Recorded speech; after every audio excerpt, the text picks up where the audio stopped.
Le fameux fond vert. Dans ce tutoriel, on va voir en fait la base du fond vert. On va voir le fond vert simple. On verra dans d'autres vidéos les choses plus compliquées avec les fonds verts, plus de réglages, mais cette fois-là, on va voir juste le truc tout basique. Je vais retirer en fait ce qu'on a fait la dernière fois. Voilà. Je vais retourner dans la liste de lecture et je vais avoir besoin de deux choses. D'une vidéo à mettre normalement ici, et d'une vidéo avec un fond vert. Et j'ai ce qu'il faut, normalement, j'ai mis de côté exprès ce qu'il faut. Donc dans mon dossier série sur Shotcut, là où j'ai mis tous mes fichiers, je vais ajouter une vidéo qui s'appelle Slide Right 1. Voilà, je la mets là. Et si je l'ouvre cette vidéo, c'est juste une main qui appuie comme sur un élément tactile et qui glisse en fait sur la droite tout bêtement. C'est un truc tout bête, tout simple. Et donc ça, je l'ajoute dans mon chutier, dans ma liste de lecture sur Shotcut. Et maintenant, ce que je vais faire, c'est l'ajouter ici dans la ligne de temps. Alors j'ai besoin d'abord d'ajouter une vidéo. Alors je vais ajouter celle-ci. Totalement au hasard. Voilà. Voilà. Et ensuite, je vais ajouter une nouvelle piste vidéo, et je vais ajouter dessus cette petite vidéo. Tac. Cette vidéo, donc, a un fond vert. Si je joue le truc comme ça, on a juste ceci. Tac, ça passe en vert, et puis ici, on a la main. Et le truc, ce que l'on veut, c'est retirer le fond vert et de garder, en fait, que la main, et d'avoir, en fait, ici, à la place du vert, avoir de la transparence. Ce genre de choses est utilisé, en fait, au cinéma ou à la télévision pour retirer des fonds sur des scènes qui ont été filmées avec un fond qui est en vert comme ça. Alors ici c'est un fond vert très vert fluo bien prononcé. Généralement quand c'est filmé au caméscope, on va avoir en fait un peu plus de nuances, on va avoir des ombres, on va avoir plus de choses assez gênantes qui vont être plus difficiles à modifier. Ici c'est vraiment un fond vert, très uni. Ça c'est ce qu'on trouve plutôt sur internet, sur YouTube par exemple. Si vous tapez green screen, donc fond vert, vous allez trouver plein de vidéos comme ça où on voit des hélicoptères, on voit des explosions, etc. Et tout ça, c'est pour insérer dans vos vidéos. Donc ici, on a vraiment le fond vert presque parfait, c'est-à-dire qu'on a le fond qui est bien uni d'un bout à l'autre, et donc on n'a qu'une seule couleur à retirer. Donc comme c'est bien uni et qu'on n'a qu'une seule couleur à retirer, que c'est très simple, on va utiliser ici dans filtre, le filtre de masquage colorimétrique simple.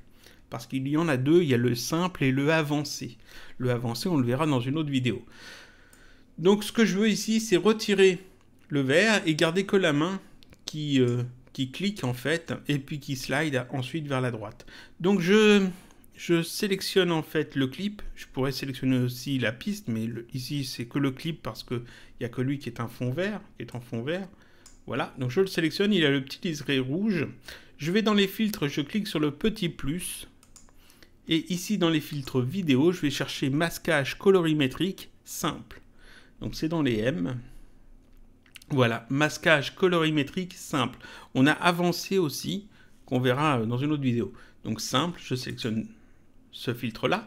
Voilà ce que ça m'ajoute. Et oui, déjà, ça a déjà un effet. Ici, on a couleur de masque. C'est la couleur que l'on veut supprimer. Et distance, ici, c'est un petit peu une valeur de tolérance pour ajuster un peu le truc. Donc couleur de masque, je peux ici cliquer là-dessus et choisir exactement la couleur que je veux avec un code HTML ici s'il y a besoin.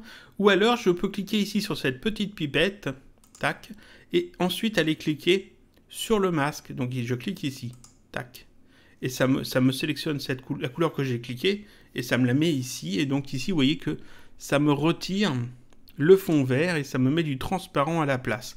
Ici on peut voir qu'il y a un petit liseré vert autour de la main. Donc la distance ici, ce paramètre, me permet justement ici, vous voyez, si je mets ça à 0, ça retire en fait l'effet.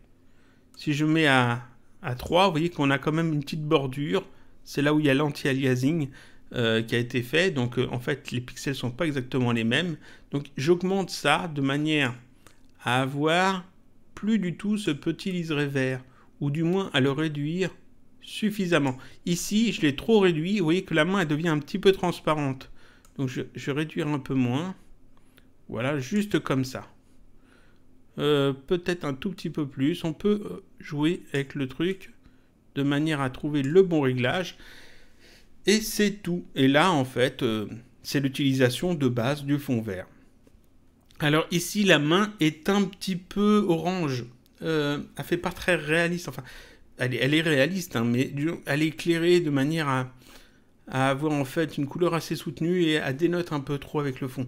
Alors ce que je vais faire, pour améliorer le truc, je vais ajouter un filtre teinte, luminosité, saturation, afin de jouer un petit peu avec la saturation, la luminosité, la teinte s'il y a besoin. Donc je fais le petit plus dans vidéo, je vais chercher plus en bas ici, teinte, luminosité, saturation, et puis là par exemple je peux peut-être, hop comme ça, retirer un petit peu de la couleur, voilà, c'est parfait. Là c'est pas mal, et puis ça fait tout de suite un petit peu mieux, disons que a fait moins orangé cette main. Donc ici je peux me mettre tout au début de ma vidéo, je fais lecture et normalement ici je n'ai plus le vert, voilà, j'ai seulement la main. Alors il y a encore un petit peu le petit liseré, ici c'est pas parfait parce que je rappelle, on est sur le masquage colorimétrique simple. Donc il faut jouer juste avec deux réglages, la couleur et ici la distance. Donc il faut ajuster en fait, je vais me remettre bien, là. Il faut ajuster ici, de manière à avoir le bon réglage. Je vais mettre 40 ou 41 peut-être. On va essayer avec 41. Tac, 41. 41, ça a l'air pas mal. Il y a moins de vert, il y a moins de le liseré vert. Je me remets au début, on vérifie. Je fais lecture. Là, lecture. Oui, c'est peut-être un petit peu mieux. C'est pas parfait, mais c'est un petit peu mieux. Et vous voyez qu'en fait, c'est tout bête le fond vert, c'est juste ça. Donc si vous avez filmé des trucs en fond vert et que votre fond vert est parfait, des fois ça suffit d'utiliser juste le masquage colorimétrique simple. Si vous avez une vidéo par exemple avec un fond où la couleur est bien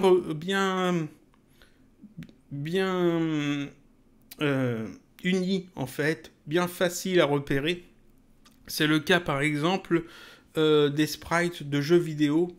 Sur les anciens jeux vidéo surtout, des fois on a un fond très rose, exprès, très fluo, très flashy, pour que justement les logiciels puissent facilement retirer le fond et utiliser le sprite ensuite sans fond. Ce genre de choses, vous retrouverez ça un petit peu sur internet, sur les assets pour le jeu vidéo un petit peu rétro. Et donc ce genre de choses, on peut utiliser le masquage colorimétrique simple pour retirer ce rose flashy. À la place d'avoir du vert ici, on a un rose très flashy, très facile à repérer dans l'image. Et ça permet en fait de retirer un fond et d'avoir en fait le sprite bien détouré sans avoir à le détourer. Donc ici, on a juste à jouer avec la distance et ici, la couleur du masque. Voilà, ça c'était pour les fonds verts simples.